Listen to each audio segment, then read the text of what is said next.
살아가다 보면 같은 실수를 반복하는 사람들 우리가 보게 됩니다. 분명히 어려운 일을 겪었고 그 일 때문에 아파도 하고 눈물도 흘렸습니다. 다시는 그러지 않겠다고 다짐하기도 합니다. 근데 시간이 지나 어려움이 사라지면 또다시 이전의 모습으로 돌아갑니다. 문제를 통해 교훈을 얻기보다 고통이 지나가는 것만을 바라기 때문입니다. 사실 이런 모습은 우리 안에도 있습니다. 하나님께서 말씀으로 깨닫게 하시고 때로는 실패와 고난을 통해 우리를 돌이키게 하십니다. 그러나 그 순간에는 마음이 낮아지는 것 같다가도 시간이 지나면 다시 원래 모습으로 돌아갈 때가 있습니다. 그래서 성경은 인간의 가장 큰 문제는 환경이 아니라 완고한 마음이라고 말씀을 합니다. 오늘 성경 본문은 하나님께서 애굽에 내리신 8번째 재앙인 메뚜기 재앙과 9번째 재앙인 흑암 재앙입니다. 하나님은 이스라엘 백성을 보내지 않으려는 바로를 꺾기 위해 애굽에 많은 재앙을 내리셨습니다. 물이 피로 변하고 또 개구리와 이와 파리의 재앙이 있었습니다. 가축에게 돌림병이 임했고 악성 종기가 사람들에게 생겼으며 우박이 애굽 땅을 덮었습니다. 그럼에도 불구하고 바로는 자신의 완악함을 버리지 않았습니다. 재앙이 임할 때는 두려워도 했고 때로는 죄를 인정하는 것처럼 보이기도 했습니다. 그러나 재앙이 지나가면 다시 마음을 굳게 하고 그는 하나님을 거역했습니다. 오늘 본문은 바로의 모습을 통해 하나님이 무엇을 원하시는지 그리고 완고한 마음이 결국 어떤 결과에 이르게 되는지를 보여줍니다. 우리는 바로를 보며 어떻게 저렇게까지 완고할 수 있을까 생각할 수 있습니다. 그러나 바로의 이야기는 단지 성경 속에 한 왕의 이야기로 그치지 않습니다. 그것은 하나님의 말씀 앞에서 온 모든 사람의 이야기이기도 하고 오늘 이 자리에 앉은 우리의 이야기가 되기도 합니다. 그러나 우리는 바로를 판단하는 자리에 서기보다 하나님의 말씀 앞에 우리 자신의 모습을 살펴보아야 합니다. 바로가 왜 끝까지 돌이키지 못했는지, 하나님께서 그런 바로에게 무엇을 말씀하셨는지, 그리고 그 말씀을 오늘 우리에게 무엇을 가르쳐주는지 함께 오늘 말씀을 통해 살펴보기를 원합니다. 첫째, 하나님은 겸비하기를 기다리십니다. 하나님께서 메뚜기 재앙을 내리기 전에 바로에게 말씀을 하십니다. 3절입니다. 모세와 아론이 바로에게 들어가서 그에게 이르되 히브리 사람이 하나님 여호와께서 말씀하시기를 내가 어느 때까지 내 앞에 겸비하지 아니하겠느냐, 내 백성을 보내라, 그들이 나를 섬길 것이라. 하나님은 바로가 하나님 앞에서 겸비하기를 원하셨습니다. 겸비하다는 것은 스스로 마음을 굽히고 겸손해지다는 뜻입니다. 하나님은 바로에게 원하시는 것은 자신이 누구 앞에 서 있는지를 바로 보고 인정하고 자신을 낮추는 겸비였습니다. 바로님이 여러 차례 하나님의 능력을 보았죠. 나일강이 피로 변하는 것도 보았고 개구리와 파리와 우박 재앙도 그는 친히 경험했습니다. 그러나 그는 하나님 앞에서 자신을 낮추지 않았습니다. 잠시 자신의 악함을 인정하는 것처럼 보였지만 재앙이 지나가자 다시 마음이 완악해져 버렸습니다. 근데 하나님은 그 완악한 바로에게 또 다시 오늘 물으시죠. 어느 때까지 내 앞에 겸비하지 아니하겠느냐? 하나님은 이제 끝이다라고 선언하지 않으셨습니다. 어느 때까지라고 물으신 것은 아직 바로에게 시간이 남아있다는 뜻입니다. 하나님은 8번째 재앙 앞에서도 바로가 돌아서기를 기다리고 계셨습니다. 우리 하나님은 오래 참으시는 하나님이십니다. 시편 기자는 하나님을 노하기를 더디하시는 하나님이라고 노래했고 베드로는 주께서 오래 참으심은 곧 구원이라고 증언을 했습니다. 하나님께서 단번에 심판하지 않으시고 거듭 경고하시는 것은 그 더딘 시간은 무관심이 아니라 마지막까지의 기다림이십니다. 하나님은 우리에게도 오래 참으십니다. 한 번에 우리를 포기하지 않으시고 거듭 하나님 우리를 불러주십니다. 말씀을 통해 우리를 계속 부르시고 또 설교를 통해서 부르시며 때로는 고난과 실패의 자리를 통해서도 하나님 우리를 부르고 계십니다. 오늘 우리가 여전히 말씀 앞에 서 있다는 것 그 자체가 하나님이 아직 우리를 기다리고 계시다는 증거입니다. 하나님이 기다리고 계신 지금 그때가 바로 우리 자신을 낮출 때입니다. 하나님은 겸비하라고만 말씀만 하지 않으시죠. 겸비하지 않을 때 어떤 일이 일어날지도 하나님 경고를 하십니다. 4절과 6절에서 하나님은 만일 바로가 계속해서 이스라엘 백성을 보내지 않으면 메뚜기를 애굽 땅에 보내시겠다고 말씀을 하시죠. 그 메뚜기들을 땅을 덮어 땅에 보이지 않게 되며 우박 재앙 후에 남아있는 모든 채소와 나무를 먹어버릴 것이라고 하나님 말씀을 하십니다. 이미 우박으로도 큰 피해를 입은 애굽 사람들에게 메뚜기 재앙은 남아있는 희망마저 사라지는 치명적인 그런 재앙이었습니다. 또한 애굽 사람들의 집과 그리고 바로의 궁궐까지 메뚜기로 가득 채워져서 전에 보지 못한 재앙이 애굽에 임하게 될 것이다. 하나님 그렇게 경고를 하셨습니다. 그런데 하나님의 경고의 말씀을 들은 바로가 모세와 아론을 그냥 돌려보냅니다. 6절 후반절에 보면 모세와 아론이 하나님의 말씀을 전하고는 돌이켜 바로에게서 나왔다고 말씀을 합니다. 바로는 경고를 들었지만 마음을 돌이키지는 않았습니다. 하나님의 말씀보다 자신의 고집을 그는 붙들었습니다. 근데 주목할 것은 바로의 신하들의 반응입니다. 7절을 보시면 바로의 신하들이 그에게 말하되 어느 때까지 이 사람이 우리의 함정이 되리이까 그 사람을 보내어 그들의 하나님 여호와를 섬기게 하소서. 왕은 아직도 애굽이 망한 줄을 알지 못하시니까 하고, 바로의 신하들은 왕의 명령에 절대적으로 복종하던 사람들이었습니다. 그런 그들이 오히려 지금 왕에게 간청을 합니다. 그 백성들을 보내십시오. 애굽이 망한 줄을 아직도 모르십니까?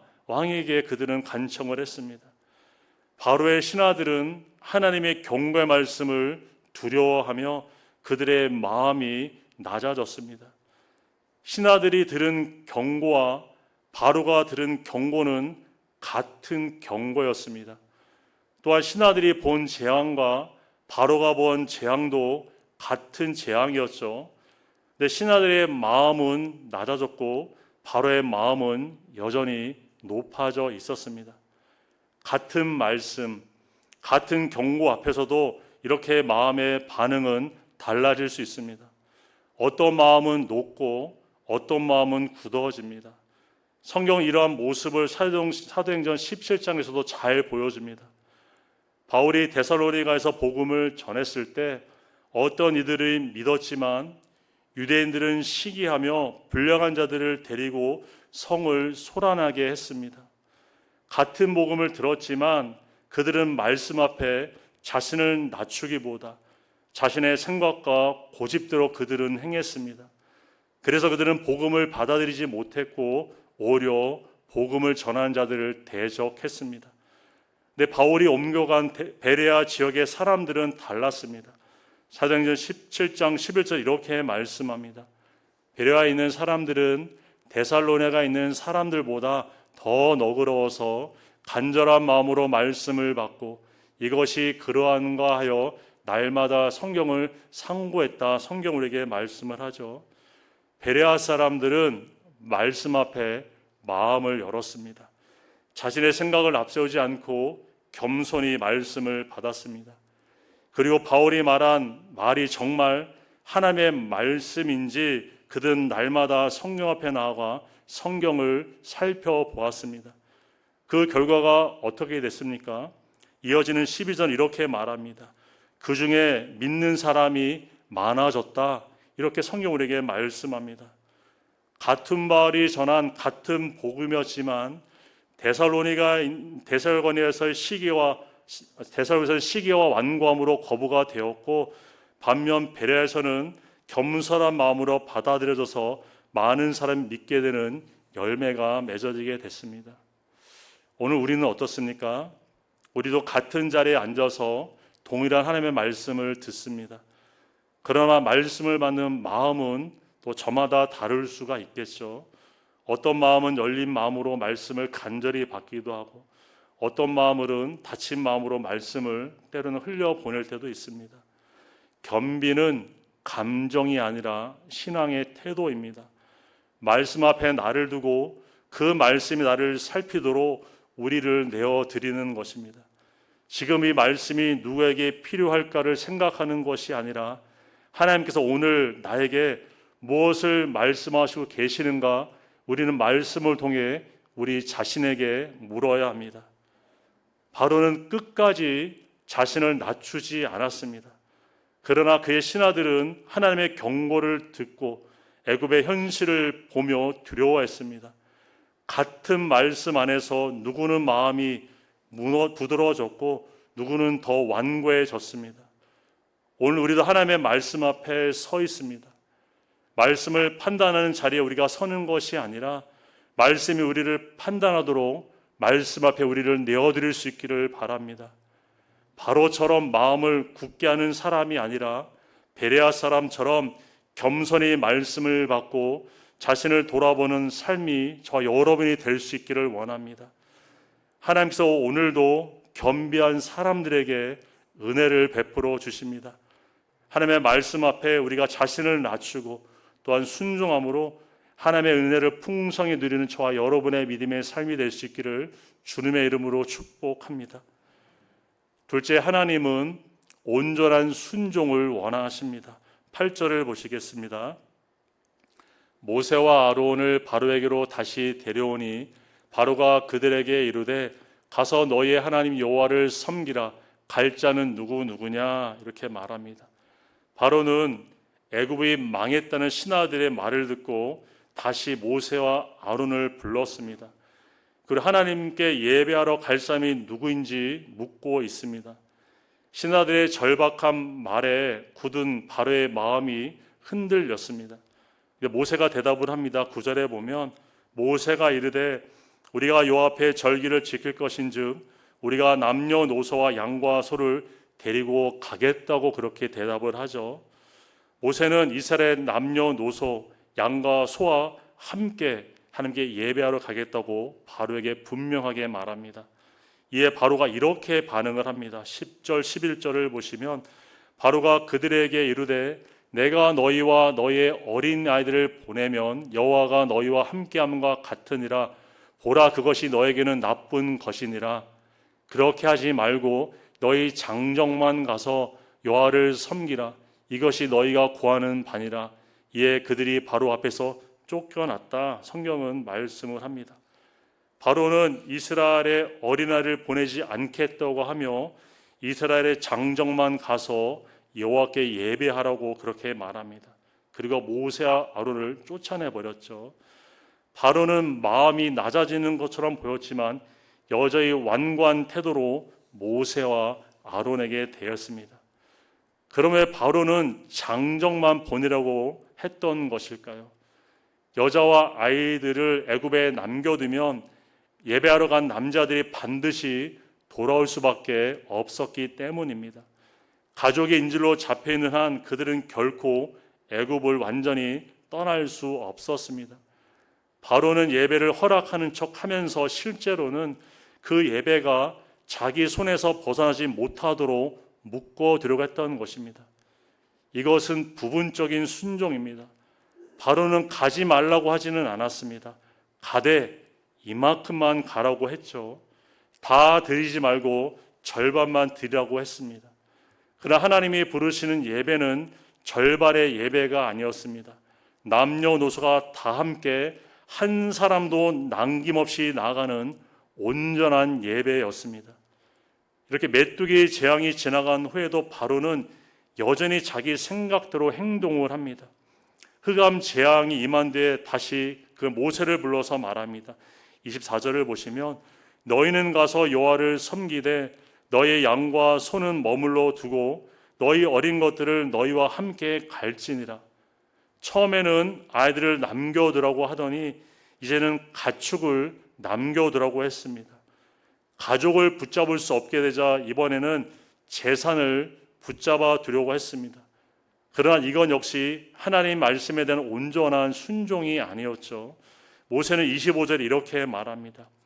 왕이라도 우리 하나님 여호와께 드릴 제사와 번제를 우리에게 주어야 한다. 그렇게 모세는 담대하게 말했습니다.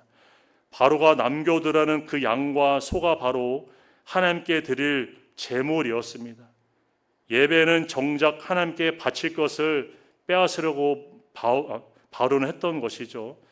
이에 모세는 한 걸음 더 나가 이렇게 말합니다. 26절에 보면 우리의 가축도 우리와 함께 가고 한 마리도 남길 수 없으되 이는 우리가 그 중에 가져다가 우리 하나님 여호와를 섬길 것임이며 또 우리가 거기서 이르기까지는 어떤 곳으로 여호와를 섬길지 알지 못함이니이다. 모세는 그렇게 말합니다. 모세는 바로의 타협을 거절했습니다. 왜냐하면 예배는 바로가 정하는 것이 아니라 하나님께서 정하는 것이기 때문입니다. 하나님께 드릴 것을 사람의 임의로 남겨둘 수 없기 때문입니다. 성경에 부분적인 순종의 위험성을 보여주는 또 다른 사례가 있습니다. 우리가 잘 아는 대표적인 사례는 사울 왕이죠. 사울은 아말렉을 진멸하는 하나님의 명령에도 불구하고 좋은 양과 소를 남겨서 데리고 왔습니다. 그는 그것을 하나님께 제사하기 위함이라고 말을 했습니다. 겉으로 보면 그는 하나님을 위하는 일처럼 보였습니다.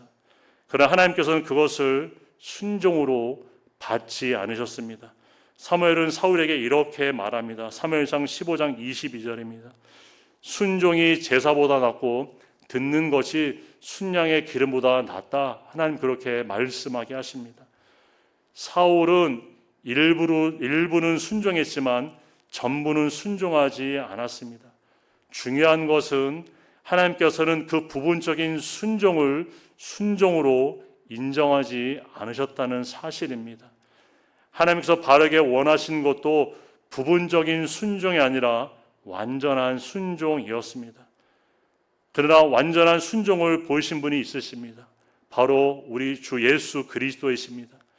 예수님은 아버지 뜻 앞에서 자신의 뜻을 내세우지 않으셨습니다.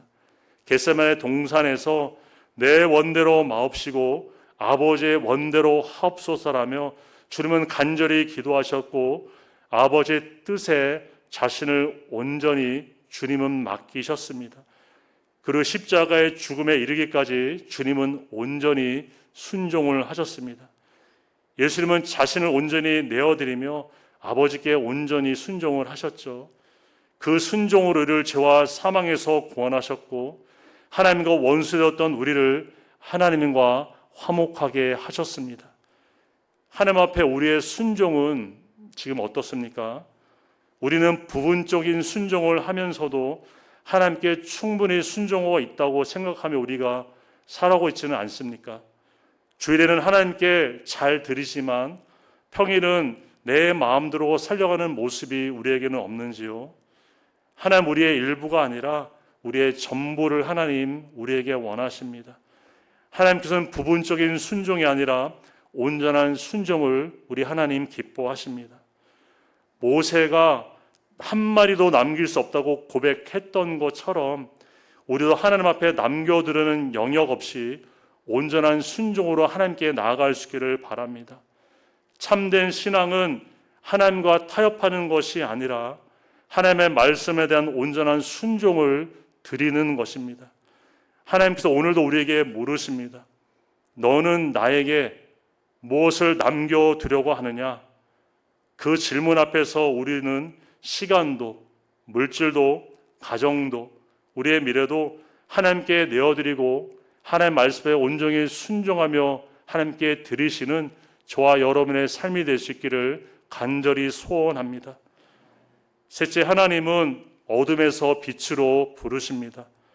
바로의 완고함 앞에 하나님께서 경고하신 대로 메뚜기를 애굽 땅에 보내십니다. 15절을 보시면 메뚜기가 온 땅을 덮어 땅이 어둡게 되었다 말씀을 합니다. 하나님께서 동풍을 일으켜 보내신 메뚜기가 애굽의 온 땅을 뒤덮여 버렸죠. 이것은 발밑에서부터 올라오는 어둠이었습니다. 메뚜기들은 우박 제왕 후에 남아있던 채소와 열매를 모두 먹어버렸고 애굽의 마지막 희망까지 모두 삼켜버렸습니다. 이 어둠 앞에서 바로는 다시 모세와 아론을 부릅니다. 16절과 17절입니다.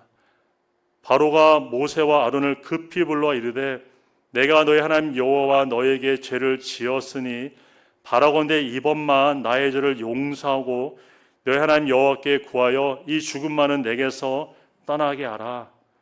바로는 지금 자신이 죄를 지었다고 고백을 했습니다. 그러나 그 고백은 어둠을 치워달라는 고백이었지 마음을 돌이키기 위한 고백은 아니었습니다. 그는 죄의 결과를 치우고 싶었지만 죄 자체는 내려놓고 싶지 않았습니다. 하나님께서 모세의 기도를 들으시고 메뚜기를 거두어 들이십니다. 근데 바로의 마음은 어떻게 되었습니까? 20절을 보시면 그러나 여호와께서 바로의 마음을 완악하게 하셨으므로 그가 이스라엘 자손을 보내지 않았다. 성경은 말씀을 합니다. 발밑의 어둠은 거쳤지만 바로의 마음속의 어둠은 더욱 짙어졌습니다. 외부의 문제는 해결되었지만 그의 내면은 전혀 변하지 않았습니다. 하나님께서 계속되는 하나님을 거부하는 바로를 그의 완고함 가운데 하나님 그대로 두셨고 바로의 마음은 더욱더 굳어져 버렸습니다. 사람이 빛을 거절하면 마침내 환경보다 마음이 먼저 어두워지게 됩니다. 하나님께서는 더욱 완고해진 바로에게 9번째 재앙을 이제 내리시죠. 21절을 보시면 여호와께서 모세에게 이르시되 하늘을 향하여 내 손을 내밀어 애굽의 땅 위에 흑암이 있게 하라. 곧 더듬을 만한 흑암이니라. 메뚜기로 인해 어둠이 발밑에서 올라왔다면 이제는 하늘에서부터 흑암이 애굽 전체를 덮습니다. 성경은 이 흑암이 너무 짙어서 사람들이 볼 수도 없었고 또 자기 처소에 일어날 수도 없었다고 그렇게 말씀하고 있죠. 이것은 하나님을 거부한 완고한 마음이 결국 어디에까지 이르게 되는지를 성경 우리에게 잘 보여줍니다. 그러나 하나님은 자기의 백성을 흑암 속에서 지키십니다. 3절 후반절에 보시면 이스라엘 자손들이 거주하는 곳에는 빛이 있었다고 성경은 말씀을 합니다. 애굽은 어둠 가운데 있었지만 하나님의 백성이 있는 곳에는 빛이 있었습니다. 같은 땅에 살고 있었지만 전혀 다른 환경이었습니다. 하나님을 거부한 바로는 어둠 가운데 머물러 있었지만 하나님에 속한 이스라엘은 빛 가운데 있었습니다. 예수님께서는 요한복음 8장 12절에 이렇게 말씀하십니다. 나는 세상의 빛이니 나를 따르는 자는 어둠에 다니지 아니하고 생명의 빛을 얻으리라. 예수님은 세상의 빛으로 오셨습니다. 죄는 사람을 어둡게 만들지만 예수 그리스도는 우리를 빛 가운데로 인도하십니다. 바울의 문제는 빛 대신 하나님을 거부한 데 있었습니다. 사실 바울의 문제는 하나님의 뜻을 몰라서가 아니었죠. 그는 하나님의 능력도 보았고 하나님의 말씀도 반복해서 그는 들었습니다. 여러 번 돌이킬 기회도 그는 충분히 얻었습니다. 그러나 그는 끝까지 자신의 마음을 굽히지 않았습니다. 왜 그랬습니까? 요한복음 3장 19절은 우리에게 이렇게 말씀을 합니다. 빛이 세상에 왔을 때 사람들이 자기 행위가 악함으로 빛보다 어두움을 더 사랑한 것이니라. 이렇게 우리에게 말씀을 합니다. 우리의 문제는 빛이 없어서가 아니라 빛이 왔음에도 불구하고 자신의 죄와 고집을 더 사랑하는 데 있습니다. 바로는 빛을 보았지만 그는 빛으로 나아가지는 못했습니다. 우리는 빛의 자녀입니다. 빛의 자녀는 빛 대신 주님 앞에 가까이 나아가야 합니다. 근데 우리 안에는 여전히 어둠을 향하려는 옛 모습이 남아 있습니다. 순종하기보다 내 뜻대로 살고 싶은 마음이 있고 말씀보다 내 감정과 내 판단을 앞세우고 싶을 때도 있습니다. 비록 우리가 예수 그리스도의 보혈의 은혜로 빛의 자녀가 되었지만 우리가 말씀 앞에 완고해질 때 우리도 어둠 가운데 행할 수 있습니다. 때로 우리는 무엇을 해야 할지 몰라서 답답할 때가 있습니다. 어디로 가야 할지 몰라서 막막한 순간들도 우리를 찾아옵니다. 그러나 그 원인은 항상 우리 지혜 부족에 있는 것은 아닙니다. 이미 말씀하신 하나님 뜻 안에서 순종하지 못하기 때문에 찾아오는 영적인 어둠일 수도 있다는 사실입니다. 혹시 지금 우리의 삶에도 이런 영적인 어둠이 있지는 않습니까? 하나님께서 이미 말씀하셨는데도 순종을 미루는 모습이 우리 가운데 있지는 않는지요? 주님께서 내려오라고 하시는데도 여전히 붙들고 있는 것은 없습니까? 빛 대신 주님께서 부르시는데 여전히 내 생각과 내 고집대로 살아가는 모습은 없는지 오늘 말씀 앞에 우리가 다시 한번 우리를 돌아보기를 원합니다. 오늘도 주님은 우리를 빛 가운데로 부르십니다. 바로처럼 마음을 완강하게 하여서 어둠 가운데 머무는 우리의 삶이 아니라 빛 대신 예수께로 나아가는 저와 여러분 되기를 바랍니다. 말씀 앞에 우리가 자신을 낮추고 순종함으로 생명의 빛 가운데 살아가는 저와 여러분 되기를 주님의 이름으로 축복합니다. 오늘 우리는 메뚜기 재앙과 흑암 재앙을 통해서 하나님께서 바로에게 원하셨던 것이 무엇인지를 함께 우리가 살펴보았습니다. 하나님은 바로가 하나님 앞에 겸비하기를 기다리셨습니다. 또한 부분적인 순종이 아니라 온전한 순종을 원하셨습니다. 그러나 바로는 끝까지 자신의 마음을 낮추지 않았고 하나님의 말씀과 타협하려고 했으며 결국 어둠 가운데 머물게 되었습니다. 사실 바로의 모습은 우리와도 멀지가 않습니다. 우리도 말씀을 들으면서 자신을 낮추기보다 우리 고집을 부릴 때도 있고 온전한 순종을 드리기보다 적당히 타협할 때도 우리에게도 있습니다. 그 때로는 영적인 어둠 가운데 우리도 살아가기도 합니다. 그러나 우리 주님은 다르십니다. 예수님은 아버지 뜻에 자신을 온전히 낮추셨고 죽기까지 우리 주님 순종하셨습니다. 또한 어둠 가운데 있는 우리를 세상의 빛으로 불러주셨습니다. 예수님은 흑암 권세에 있던 우리를 건져내어서 사랑하는 아들의 나라로 우리를 옮겨주었습니다. 그러므로 우리는 자신의 힘과 결심만을 의지할 것이 아니라 겸비와 순종이 본이 되시며 빛이 되시는 우리 예수 그리스도를 온전히 바라보며 살아갈 수 있기를 바랍니다. 하나님께서 기다리실 때 겸비하게 자신을 낮추고 하나님 말씀 앞에 온전히 순종하며 빛 대신 예수 그리스도를 따라서 생명의 빛 가운데 온전히 살아가시는 저와 여러분의 믿음의 삶이 되시기를 주님의 이름으로 축원드립니다. 함께 기도하시겠습니다. 사랑과 은혜가 풍성하신 하나님, 우리를 죄와 사망에서 건져주시고 하나님의 빛 가운데 살아가는 빛의 자녀 삼아주심을 감사를 드립니다. 하나님, 하나님의 말씀 앞에 마음을 완고하게 했던 저희들의 교만함을 용서하여 주시옵소서. 말씀에 순종하지 못하는 저희들을 오래 참아주시고 우리가 겸비하기까지 기다려주신 하나님의 긍휼과 사랑에 감사를 드립니다. 하나님, 저의 마음이 말씀 앞에 늘 겸비하게 하시고 부분적인 순종에 머무는 것이 아니라 온전한 순종으로 하나님께 나아갈 수 있도록 인도하여 주시옵소서. 하나님, 우리의 마음과 삶을 어둡게 하는 완고한 마음을 버리게 하시고 겸손히 자신을 낮추며 십자가의 죽음에 이르기까지 순종하신 주님을 본받아 살아가는 믿음의 삶이 되도록 저들을 굳게 붙들어 주시옵소서. 성령님, 저희들의 마음을 늘 부드럽게 하여 주셔서 말씀 앞에 타협하지 않게 하시고 계산하지 않게 하시며 순종하는 마음으로 주 말씀에 기쁨으로 순종하며 살아갈 수 있도록 인도하여 주시옵소서. 그래 우리의 가정과 교회가 빛 대신 주님을 따라 생명의 빛과 늘 걸어갈 수 있도록 주님의 은혜를 충만할 수 있도록 함께하여 주시옵소서. 감사드리며 거룩하신 예수님의 이름으로 기도드립니다. 아멘.